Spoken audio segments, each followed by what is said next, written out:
first attack left one of the American carriers ablaze. Our mission is to find and destroy the rest.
I don't see any damaged carriers.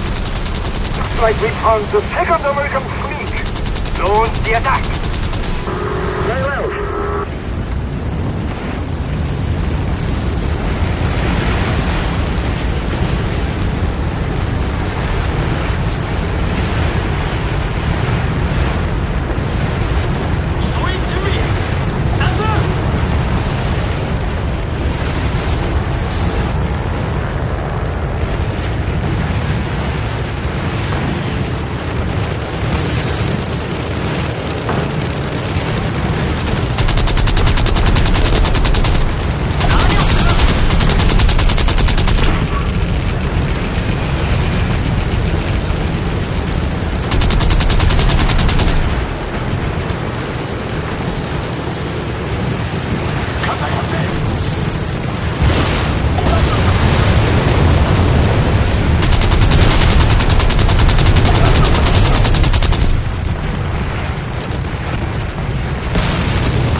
Manoga didn't make it.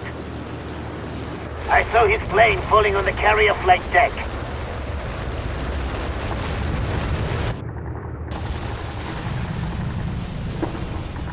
He damaged his fuel tank during the Midway attack earlier this morning. He knew it was his last flight.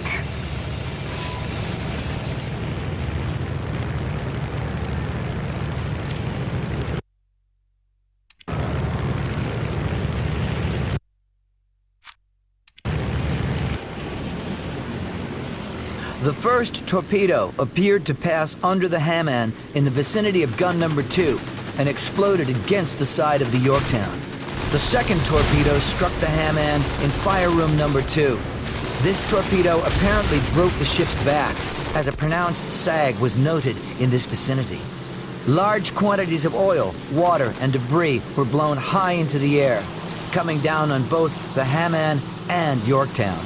Commander Arnold Ellsworth True, USS Hamman. All power was lost, steam dropping immediately, and electric power failed completely. The rudder was jammed at about 15 degrees left, and the ship became dead in the water. USS Yorktown, report of action for June 4, 1942.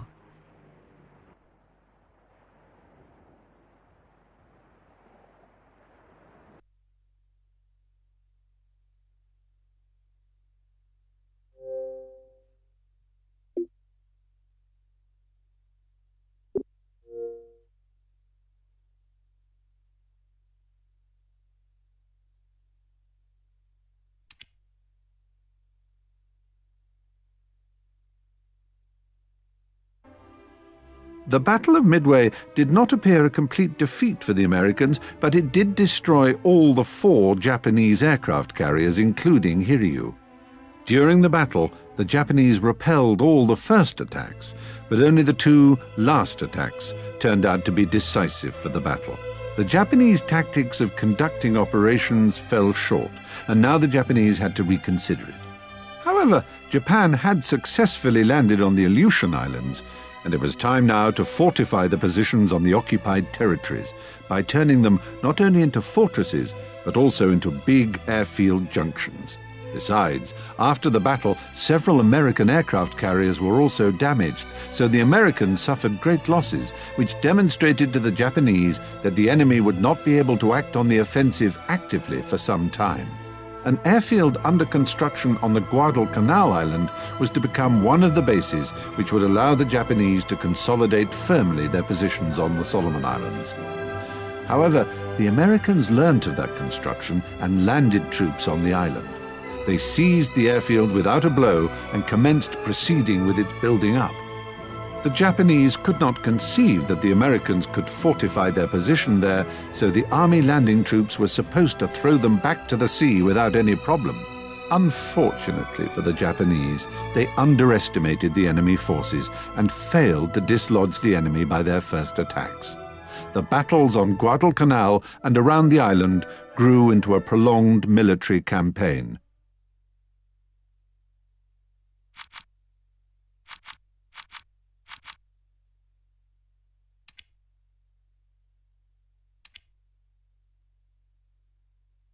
August 7, 1942. American troops land on Tulagi and Guadalcanal Islands, aiming to overtake them.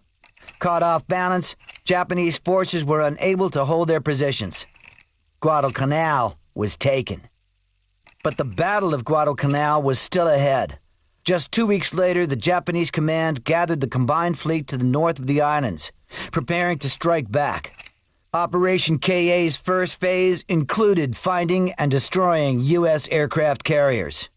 While the airplanes that were launched from the light aircraft carrier Ryujo were bombing Henderson Field, Admiral Nagumo's main forces, which included Shokaku and Zuyaki carriers, were standing by and waiting for the information on the location of the U.S. fleet.